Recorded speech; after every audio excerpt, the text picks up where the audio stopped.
Hi, எல்லாருக்கும் காலை வணக்கம். அமாவாசை சமையல் பார்க்கலாம். சுட சுட சாதம், சாம்பார், கத்திரிக்காய், முருங்கைக்காய், மாங்காய் சாம்பார், அப்புறம் கொத்தரக்காய் பொரியல், வேர்க்கடலை போட்டு கொத்தரக்காய் பொரியல், அப்புறம் வாழைக்காய் வறுவல், அப்பளம் பொரிச்சாச்சு. சாமி கும்பிட்ணுங்க. சாமி கும்பிட்டு தான் சாப்பாடு கட்டணும். இப்போ மயிலாடுதுறை மாவட்டம் சீர்காழி அருகே கடலில் கச்சா எண்ணெய் எடுப்பதற்கான ஆய்வுக்கு ONGC நிறுவனம் நன்கறிவிக்கும் என்று ONGC நிறுவனம் இச்செயலில் ஈடுபட்டிருப்பதாக மீனவர்கள் குற்றம் சாட்டியுள்ளனர்.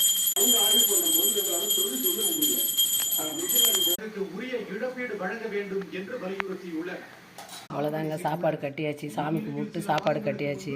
எங்கள் வீட்டில் அமாவாசை கும்பிட்டு சாப்பாடு கட்டியாச்சு. எங்கள் வீட்டில் சமையல் இவ்வளோ தான். வாங்க சாப்பிட்லாம்.